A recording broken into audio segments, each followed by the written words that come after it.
The classroom buzzed with excitement as the annual math competition was about to begin.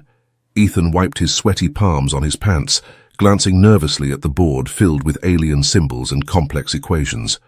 Across the room, Zalix sat confidently, his two eyes scanning the problems as if they were mere child's play. "Ready to lose, human?" Zalix smirked, his voice echoing in the quiet room. Ethan took a deep breath. He wasn't the fastest or the smartest, but he had one thing Zalix didn't see coming: creativity. The final round was about to start, and this time, Ethan knew he had to think outside the box. It was the most anticipated event of the year, the annual interspecies math competition. Ever since humans and aliens began living together on this far-off planet, competitions like this had become the main event at the Intergalactic Academy.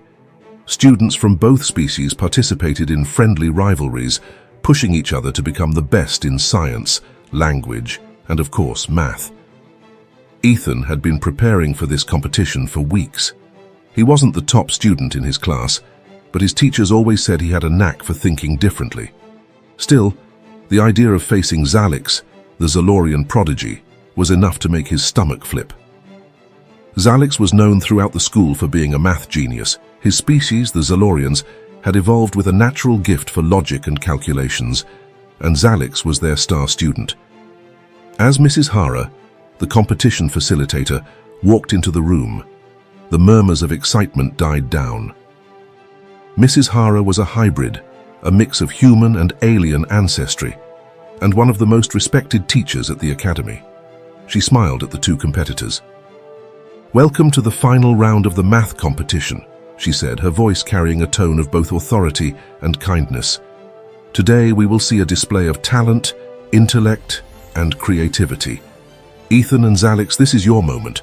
I want to remind both of you that math is not just about solving problems, it's about understanding them." Ethan gave a small nod, while Zalix simply smirked. He clearly believed he had this competition in the bag. The competition was divided into rounds. The first few rounds were designed to warm up the competitors, testing basic algebra and geometry. Both Ethan and Zalix breezed through these questions. Ethan's confidence began to grow, but he could see Zalix was hardly trying. Zalix's two eyes darted across the screen, solving problems almost as soon as they appeared. In the audience, students and teachers from different species whispered among themselves. The rivalry between humans and Zalorians was playful but fierce, especially in intellectual competitions. Ethan felt the weight of representing his species on his shoulders. He didn't want to let anyone down. By the time the competition reached the third round, Zalix was clearly feeling superior. As they worked through more difficult problems, he began solving them faster than Ethan. His smug expressions didn't go unnoticed. After every solved problem, Zalix would lean back, crossing his arms as if daring Ethan to catch up. "You're doing well," Zalix said during a brief pause, his voice dripping with sarcasm. "For a human, anyway." Ethan ignored him, focusing on the next problem that appeared on the screen in front of them. It was a challenging one involving trigonometry and algebraic functions. Ethan could feel his brain working hard, piecing together the answer bit by bit. But Zalix finished first, pressing the button to submit his answer with a flourish. "I suppose humans aren't used to these kinds of challenges," Zalix commented, loud enough for the audience to hear. A few Zalorian students chuckled. Ethan clenched his jaw but stayed silent. He had to remind himself that this competition wasn't just about speed. Mrs. Hara had emphasized understanding over quick answers. Ethan trusted that if he stayed calm and focused, he could find a way to compete against Zalix's natural speed.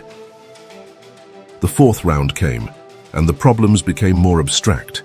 This was where Ethan knew he had an advantage. While Zalix relied on brute calculation, Ethan had a talent for finding patterns and shortcuts in seemingly complicated problems. His teachers had always said that Ethan saw math differently, almost like a puzzle. One of the problems involved creating a formula to describe the trajectory of a comet in space. Zalix, true to form, began solving it using advanced equations and calculations. Ethan, however, looked at the problem from a different angle. He imagined the comet's path and started by estimating key points on its orbit. From there, he worked backward, filling in the blanks with logical guesses and then refining them. It was a risky strategy, but Ethan had faith in his instincts. This time he finished before Zalix. Ethan's answer flashed on the screen, and a murmur of surprise spread through the audience.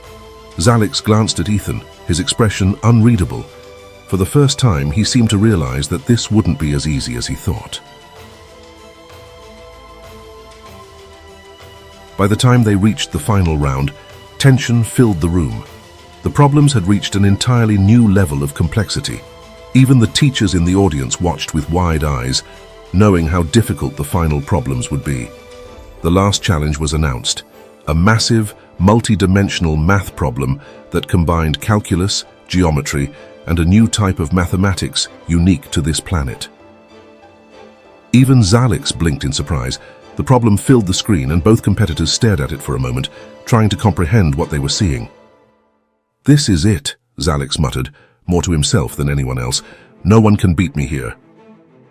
He immediately dove into the problem, his fingers flying across the controls as he calculated angle after angle, function after function. His face grew intense with concentration. This was what Zalorians were known for, their ability to process vast amounts of information quickly and efficiently. Zalix was in his element now, and he was determined to win. Ethan, however, took a different approach. He stared at the problem for a long time, trying to make sense of it. Numbers swirled in his head, but they didn't quite fit together the way they usually did. He knew he couldn't solve this problem the way Zalix was doing. He had to think outside the box. Then something clicked. Ethan noticed a small pattern within the problem, a detail that Zalix, in his rush to calculate, had completely overlooked. It wasn't about solving the entire problem at once. It was about finding the simplest path through it. Slowly but surely, Ethan began working through the problem using an approach no one expected. Instead of relying on pure calculation, he visualized the shapes and angles in his mind, using estimation and intuition to guide him. As the clock ticked down, both competitors were nearing the end. Zalix finished his solution first, submitting it with confidence. His answer flashed on the screen, and the audience held their breath, waiting for Ethan's. Ethan, meanwhile, made a final adjustment to his solution. He glanced at Zalix's answer and realized the Zalorian had missed something important. Ethan's simpler, more intuitive solution was the right one. With a deep breath, he submitted his answer. A long pause followed as Mrs. Hara reviewed the solutions. "The correct answer is," Mrs. Hara began, her voice tense with anticipation, "Ethan's." The room erupted in gasps and applause. Ethan couldn't believe it. He had done it. He had outsmarted Zalix. Zalix's expression shifted from disbelief to frustration. His two eyes narrowed as he stared at the screen, trying to figure out where he had gone wrong. But it didn't take long for him to realize that Ethan's creative approach had outdone his pure calculation. How did you?" Zalix stammered, walking over to Ethan. Ethan, still catching his breath, smiled. "I just saw the problem differently. Sometimes math isn't about speed. It's about finding the right way to look at things." Zalix was quiet for a moment, then extended a hand. "I underestimated you. You're smarter than I thought." Ethan shook his hand, feeling a wave of relief and satisfaction. "We all have different strengths. Maybe next time you'll see things from a new angle."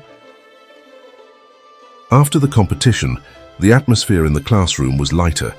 Students from both species congratulated Ethan, and even the Zalorians seemed impressed by his victory.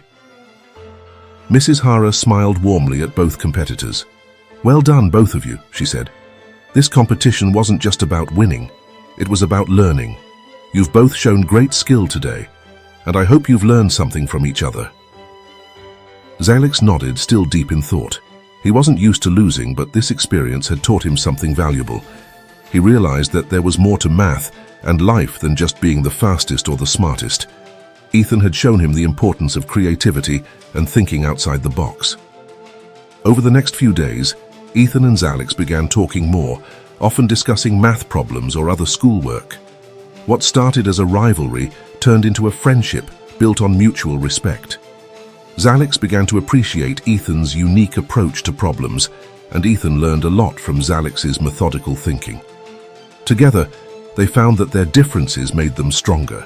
Whether it was math, science, or any other challenge, they realized that working together, with both logic and creativity, they could solve anything. And in the end, that was the real victory.